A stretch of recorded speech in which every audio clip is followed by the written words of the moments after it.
Queria compartilhar com os irmãos uma breve palavra da parte do Senhor que Deus tem colocado em nosso coração. Queria que os irmãos abrissem as nossas Bíblias no primeiro livro histórico de Samuel, capítulo 27. Iremos ler dois textos. O primeiro, 1 Samuel 27, e o segundo, 1 Samuel 30. Queria pedir para os irmãos deixarem a nossa Bíblia aberta no livro de Samuel, para que nós possamos fazer algumas pequenas leituras nesta noite. 1 Samuel capítulo 27, todos encontraram? Diz a palavra do Senhor assim: Disse, porém, Davi, versículo 1, disse, porém, Davi consigo mesmo: pode ser que algum dia venha eu a perecer nas mãos de Saul. Nada há, pois, melhor para mim do que fugir para a terra dos filisteus, para que Saul perca de todo as esperanças e deixe de me perseguir por todos os limites de Israel. Assim me livrarei da sua mão. Dispôs-se Davi, e com os 600 homens que com ele estavam, passou a Aquis, filho de Maoque, rei de Gade. Habitou Davi com Aquis em Gade, ele e os seus homens, cada um com a sua família. Davi com ambas as suas mulheres, Ainoã, a Zerita, e Abigail, a viúva de Nabal, o Carmelita. Avisado Saul de que Davi tinha fugido para Gade, desistiu de o perseguir. Agora abra a sua Bíblia, nesse mesmo livro, no capítulo de número 30. Diz assim a palavra de Deus, capítulo 30, e versículo 1. Sucedeu, pois, que chegando Davi e os seus homens, ao terceiro dia, a Ziclaga, já os amalequitas tinham dado um ímpeto contra o sul. Ziclaga e a esta ferido e queimado. Versículo 2. Tinham levado cativas as mulheres que lá se achavam, porém a ninguém mataram, nem pequenos, nem grandes, tão somente os levaram consigo e foram seu caminho. Davi e os seus homens vieram à cidade e a queimaram, e as suas mulheres, seus filhos e suas filhas eram levadas cativas. Então Davi e o povo que se achava com ele, erguendo a voz, choraram, até não terem mais forças para chorar. Também as duas mulheres de Davi foram levadas cativas, Ainoã, a Zerita, e Abigail, a viúva de Nabal, o Carmelita. Davi muito se angustiou, pois o povo falava de apedrejá-lo, porque todos estavam em amargura, cada um por causa de seus filhos e de suas filhas. Porém Davi se reanimou no Senhor, seu Deus. Quantos podem dizer amém? Que Deus nos aplique essa palavra bendita e preciosa aos nossos corações. Depois de tudo que foi dito aqui já nesta noite, através dos servos do Senhor, aqui uma jovem falou sobre a serva de Abraão e Sara, Agar, né? Uma mensagem maravilhosa, eu já estava mais do que alimentado. Outros textos também foram ditos aqui, a esposa do irmão João também, trouxe uma palavra de dependência a Deus maravilhosa, para mim já era mais que suficiente. Confesso aos irmãos que diante de tudo que está sendo dito aqui, eu me sinto como aquele moço que, ao ser convidado para pregar em onde havia pessoas, vários pregadores e várias pessoas conhecidas, aquele moço ficou tão nervoso e não queria aceitar aquele convite. E aí, no último momento, ele aceitou o convite. A pessoa que o convidou ficou tão curioso assim que fez com que você mudasse de ideia. Ele disse: porque eu estava ouvindo alguém pregando e alguém disse que Sansão, com a queixada de jumento, matou 1000 homens. E aí aquele moço disse assim: se Deus, através de Sansão usou uma queixada de jumento para matar 1000 homens, aquele moço pensou: imagina o que ele não pode fazer com um jumento inteiro.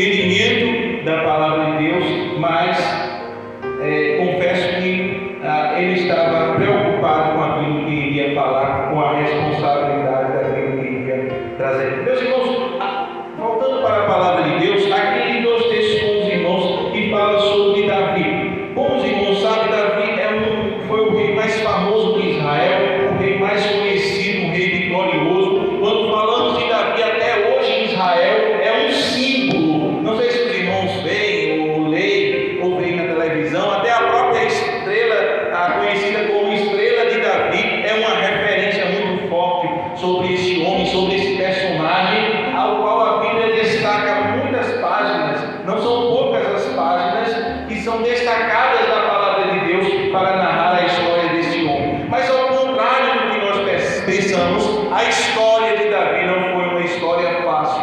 A história de Davi nem sempre foi tranquila. Davi, como qualquer ser humano, teve os seus altos e baixos. Davi, como qualquer pessoa, passou por dificuldade, passou por situações inusitadas. Aqui nesses 2 textos que eu li para os irmãos, é uma situação extremamente inusitada. A Bíblia diz, o primeiro texto que li para os irmãos, no capítulo 27, que Davi estava tão cansado de ser perseguido por Saul. A Bíblia diz que Saul tentou várias vezes matar Davi, jogou lança, tentou fazer armadilhas para apunhar Davi. O intuito de Saul era matar Davi, e Davi ficou muito cansado. Davi já não aguentava mais ter que fugia dia e noite, fugia todo instante de Saul para não ser morto, a proteger a sua vida. Mas chegou um dado momento na vida de Davi,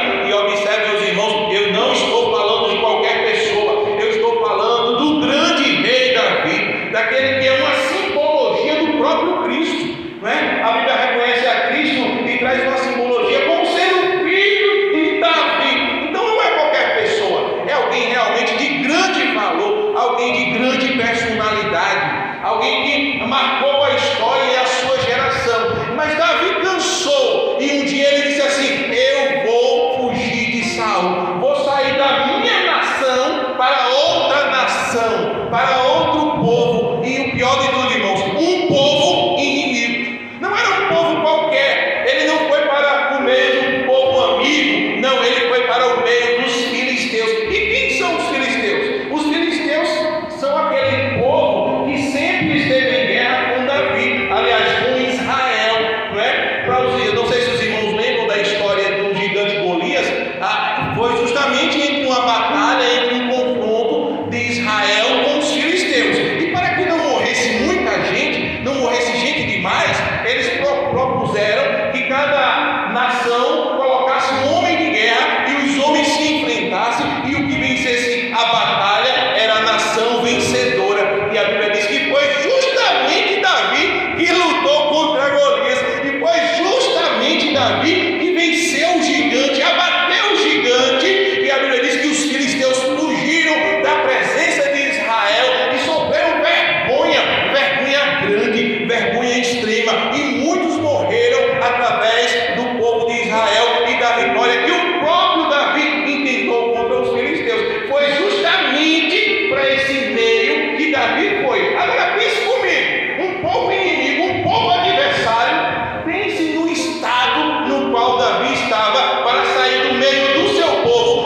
Tudo que nós fazemos há um preço. Outro dia eu vi o presbítero dando uma mensagem maravilhosa e ele falava do preço que nós pagamos pelas nossas atitudes. E Davi pagou, porque Davi, por causa dessa atitude, o que foi que aconteceu? A Bíblia diz que ele alcançou graça diante do rei Aquis, e o rei Aquis colocou ele para ficar no seu exército, para lutar pelos filisteus, e Davi se disfarçava de filisteu. Eu penso que a situação de Davi não era muito boa. Está num povo ao qual ele era inimigo e ter que lutar por este povo em favor desse povo. Como ele não conseguia fazer isso?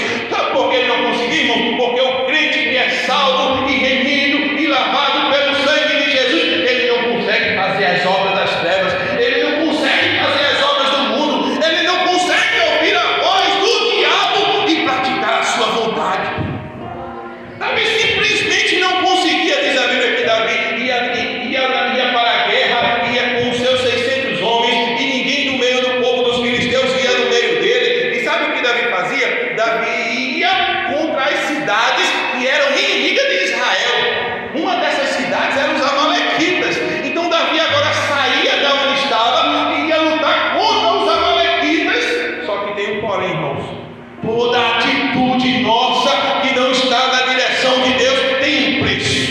Porque Davi agora tinha que matar todos da cidade da qual ele invadia. Crianças, mulheres, ninguém podia escapar. Porque se um escapasse e fosse até o rei Aquis, certamente iria delatar Davi, e Davi estava em sérios apuros. Por isso, Davi tinha que exterminar todo mundo. Quando ele voltava da guerra com os espólios de guerra, o rei Aquis dizia: fosse contra qual cidade? E ele dizia: fui contra as cidades amigas de Israel. Destaque não, ele foi contra as cidades inimigas de Israel, porque ele servia ao Deus de Israel.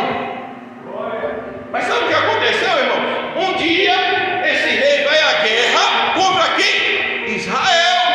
E quando ele vai na guerra contra Israel, o rei Aquis já confiava tanto em Davi que disse: Davi, você com os seus 600 homens vai para a guerra lutar contra Israel conosco. Eu fico pensando no coração de Davi, e ele sabia disfarçar bem, porque o rei não desconfiou em momento algum que ele jamais lutaria contra o seu povo, contra a sua nação, contra o povo de Deus, contra a nação de Israel. E aí ele foi caminhando. Meus irmãos, como o crente que não toma a direção baseada na vontade de Deus paga um preço terrível. Eu fico pensando a angústia de Davi caminhando para guerrear contra Israel. Mas Deus, que é cheio de graça e cheio de misericórdia, e o Deus que está acima dos nossos erros, está acima das nossas falhas, está acima das nossas loucuras, mais uma vez se compadece de Davi, e diz a Bíblia que os príncipes dos filisteus chegam e dizem assim: quem é esse que está vindo atrás de nós? Aí é Davi com os seus 600 valentes. Mas não, eles são de Israel, eles não vão contra a guerra conosco não, para que quando não cheguem no meio da guerra, eles não se voltem contra nós, nadinha, manda eles para trás. E é nesse contexto que Davi volta para a cidade na qual estava, chamada Ziclag. Ziclag foi a cidade que, quando Davi chegou adiante do rei Aquis, o rei lhe deu para que ele habitasse com as suas esposas, os seus filhos, a sua parentela, e aqueles 600 homens que acompanhavam Davi, junto com suas esposas e seus filhos, estavam justamente em Ziclag e foram para a guerra junto com o rei Aquis. Quando ele voltou, a tragédia estava como? Porque o que foi que aconteceu? O povo amalequita, lembra que eu falei para os irmãos quem era o povo amalequita? Era o povo que Davi invadia a cidade e matava todo mundo, não deixava ninguém, nem criança, nem menino, nem mulher, nada escapava. A cidade dos amalequitas que Davi invadia exterminava todo mundo. Quando Davi chega, a cidade está queimada e ele não encontra um pé de gente, não encontra criança, não encontra mulher, não encontra menino, não encontra ninguém. A Bíblia diz que aqueles 600 homens mais Davi, só resta fazer uma coisa: chora. E a Bíblia diz que esses homens choram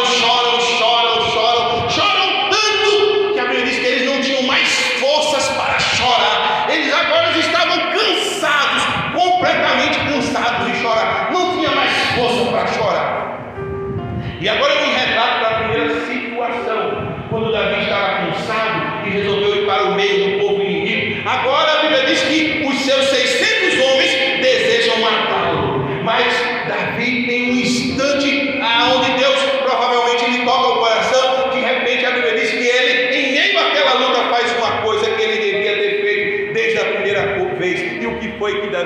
a Bíblia diz que Davi se fortaleceu em Deus. Quando Davi se fortaleceu em Deus, diz a Bíblia que ele chamou alguém que cuidava da religião e disse: olha, vai buscar a estola sacerdotal. E a Bíblia diz que naquele momento alguém foi buscar a estola sacerdotal e Davi perguntou a Deus e disse: Senhor, eu devo ir contra esse povo, devo perseguir esse povo, eu vou recuperar os nossos bens, eu vou recuperar os nossos filhos, eu vou recuperar as nossas famílias. Diz a Bíblia que Deus respondeu através da estola sacerdotal, dizendo: persegue, porque você vai recuperar a todos e a ninguém você perderá.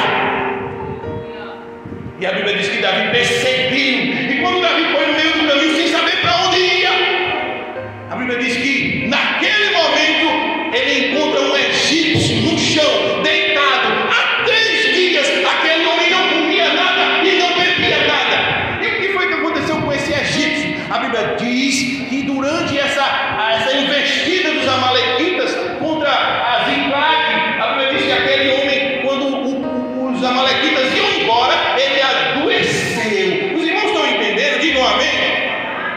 Ele adoeceu. Quando ele adoeceu, diz a Bíblia que o seu Senhor disse: deixa ele para trás. E aí ele ficou ao relento, e durante 3 dias, que foi justamente o tempo que Davi saiu e voltou, 3 dias, aquele homem ficou lá deitado, como que morto, sem comer nada e sem beber nada, por causa da sua enfermidade. Quando Davi, com esses 600 homens, passa em direção para procurar o povo inimigo, diz a Bíblia que Davi, naquele momento, observe que a Bíblia diz: Davi para e olha para alguém que está no chão como se estivesse morto. Davi se compadece dessa pessoa, vai até ela, cuida dela, dá comida para ela, alimenta essa pessoa. E quando essa pessoa se fortalece, Davi diz: o que foi que aconteceu com você?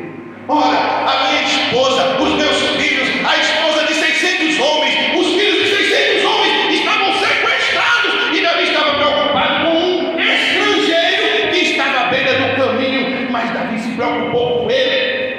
A Bíblia diz que aquele homem disse: olha, eu faço parte do bando que veio e invadiu Ziklag, ou seja, que levou a família de Davi, mas eu fiquei doente e o meu Senhor me lançou aqui, eu fiquei aqui. E Davi disse: você pode nos levar até eles? Ele disse: se você me jurar que mal nenhum me fará. E a Bíblia diz que Davi disse: eu juro. E aquele homem foi e mostrou a Davi aonde o inimigo estava.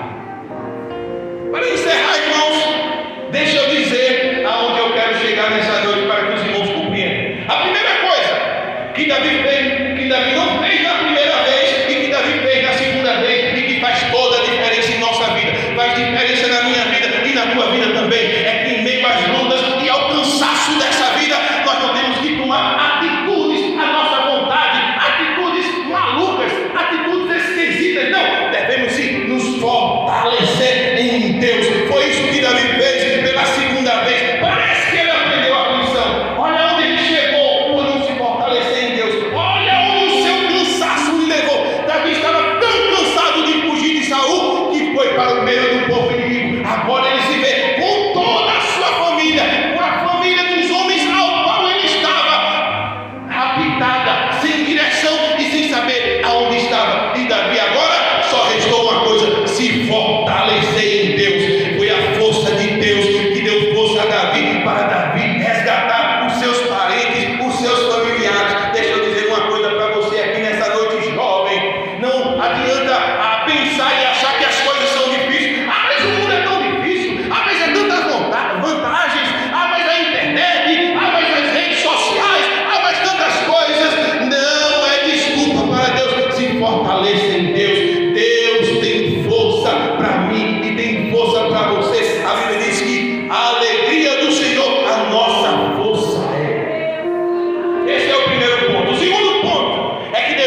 fácil, né? E aí eu comecei orando, e eu estava no Salmo 40, esperei com paciência no Senhor, e eu estava esperando com paciência em Deus.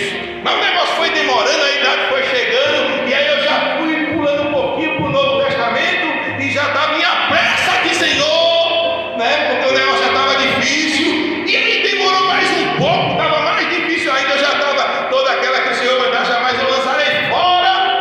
Mas não foi assim não, porque eu dobrei o joelho numa tarde e disse: Deus, mostra a minha. Mas não é a primeira não, viu, Senhor?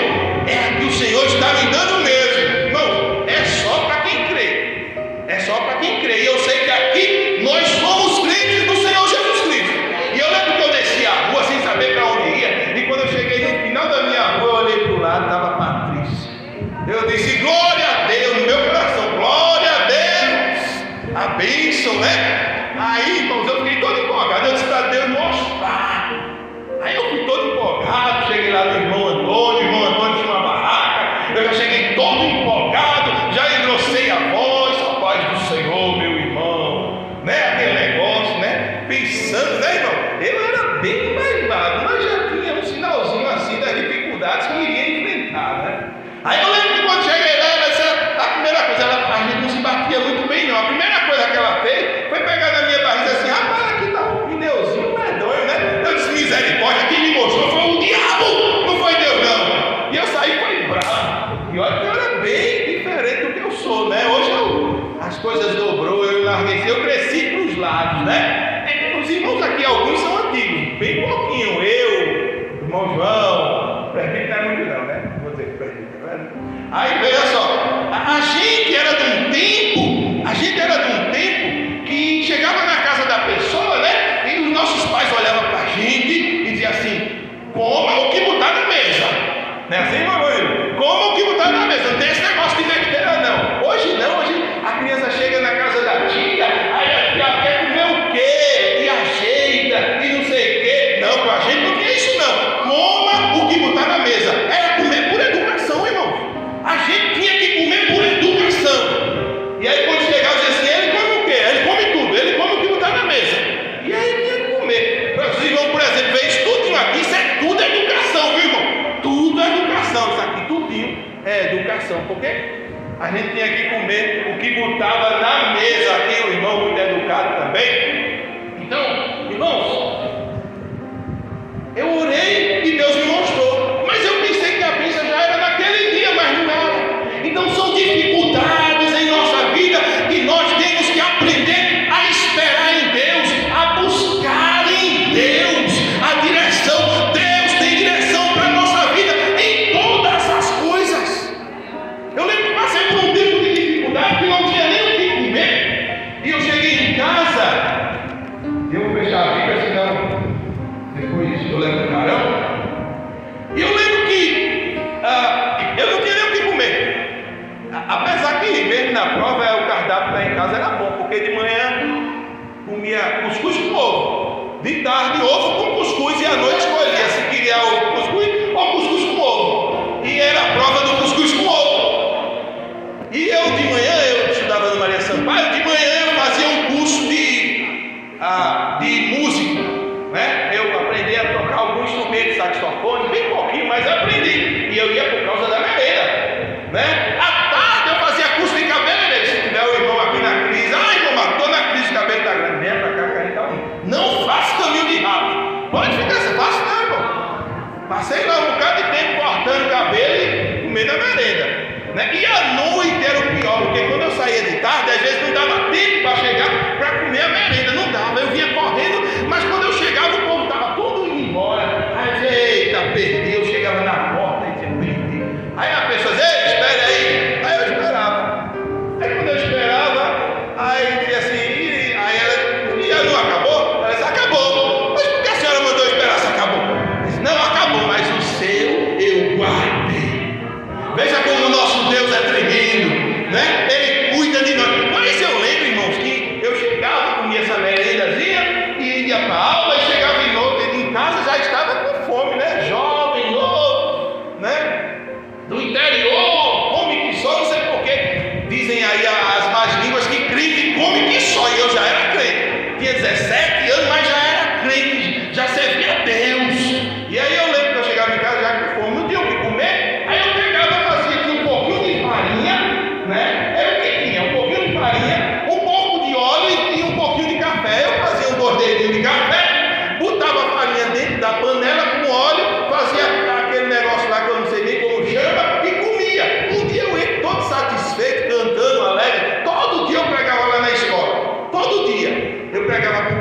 povo lá na escola fazia intervalo bíblico no meio entre as aulas. E eu lembro quando eu cheguei em casa, fui fazer essa minha comidinha, de repente uma zoada. Aí eu vi que era lá fora, saí, abri o portão, fui ver o que era. Quando eu fui ver, irmãos, nesse período que eu entrei, o diabo armou uma armadilha para mim. Só pode ter sido uma armadilha do diabo, porque lá de frente tem aquele pessoal daquela religião que bate nos bombos, coisa e tal. Os irmãos sabem, né? Que usam umas roupas e tal. E aí botaram uma mesa bem grande, praticamente de frente da minha casa, um pouquinho abaixo. Irmãos, quando eu olho, tem galinha assada, tanta comida, fruta, tanta coisa boa, irmãos. Eu entrei envenenado. E disse, eu vou ter uma conversa com Deus. Vou ter uma conversa com o Senhor. E entrei, Papa, Deus, como é que pode? Eu sou teu servo, eu te sirvo e tal. E eu estou comendo aqui esse negócio e não sei o que. E tá ali é do bom e do melhor. Ora, se eu sou teu filho, fala comigo nesta noite. E aí eu era jovem, irmãos. Peguei a Bíblia, quando eu abri, botei o dedo em cima e afoito. Aí botei o dedo assim, eu disse, fala comigo, se eu sou teu filho, ó Deus. Engrossei a voz. Irmão, não prestou não. Quando eu fui ler, sabe que eu dizia assim, não sejas tu rebelde como a casa de Israel, mas põe na tua boca aquilo que eu te der. Irmãos, as lágrimas caíam de 4 em 4. Eu disse, Senhor, tá bom.